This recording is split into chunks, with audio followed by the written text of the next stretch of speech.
इस वीडियो में क़ुव्वत मुदाफ़ियत पर अपनी गुफ्तगू को आगे बढ़ाते हुए क़ुव्वत मुदाफ़ियत की दूसरी किस्म यानी ह्यूमोरल इम्यूनिटी की बात करेंगे। पहली किस्म यानी इन्नेट इम्यूनिटी को हमने अपनी पिछली वीडियो में बयान किया था और ये बताया था कि इन्नेट इम्यूनिटी जरासीम के खिलाफ जिस्म का पहला डिफेंस होता है, लेकिन कभी कभी जरासीम इससे बचकर निकल जाते हैं और उस वक्त क़ुव्वत मुदाफ़ियत की दूसरी किस्म यानी ह्यूमोरल इम्यूनिटी काम आती है।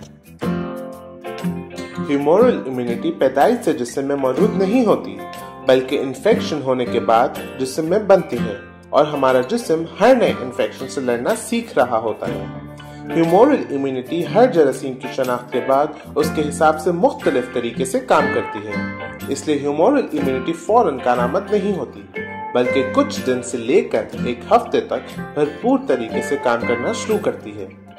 हर बार इन्फेक्शन होने से ह्यूमोरल इम्यूनिटी ज्यादा ताकतवर होती रहती है, क्योंकि जिस्म इम्यूनोलॉजिकल मेमोरी बनाता रहता है। इम्यूनोलॉजिकल मेमोरी से मुराद ये है कि इम्यून सिस्टम जरासीम को पहचान कर याद रखता है और उसी जरासीम से दोबारा बीमार होने पर उसके खिलाफ मजीद बेहतर तरीके से काम करता है।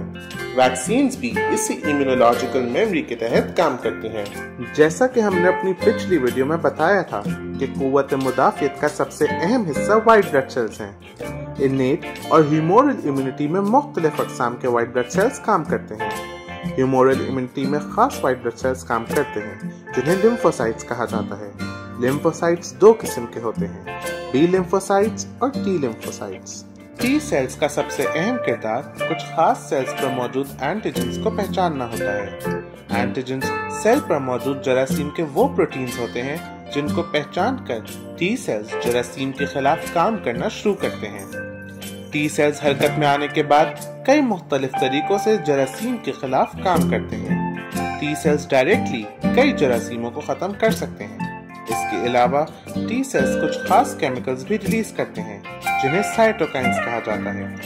ये साइटोकाइन्स जिस्म को ये बताते हैं कि किस किस्म के व्हाइट ब्लड सेल्स की मिकदार बढ़ानी चाहिए ताकि जरासीम से जल्द छुटकारा पाया जा सके। साइटोकाइन्स का सबसे अहम काम बी लिम्फोसाइट्स को एक्टिवेट करना होता है।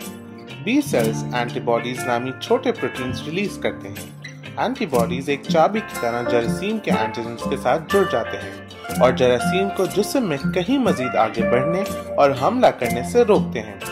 ये एंटीबॉडीज बाकी व्हाइट ब्लड सेल्स को जरासीम को खत्म करने का सिग्नल भी देती हैं। इसके अलावा ये एंटीबॉडीज जरासीम के रिलीज किए हुए नुकसानदेह केमिकल्स का असर भी खत्म करती हैं। इन्फेक्शन के बाद भी उस खास जरासीम के खिलाफ कुछ बी और टी सेल्स खून में मौजूद होते हैं जिनको मेमोरी सेल्स कहा जाता है। इन मेमोरी सेल्स की वजह से उस जरासीम के दोबारा हमले पर हमारा क़ुव्वत मुदाफ़ियत इन्फेक्शन के खिलाफ जल्दी और बेहतर तरीके से काम करता है। किसी जरासीम का जल्द से जल्द खात्मा और उस जरासीम को नुकसान पहुंचाने से रोकना उस बीमारी से इम्यून होना कहलाता है। ये इम्यूनिटी कुछ दिन से लेकर जिंदगी भर तक रह सकती है।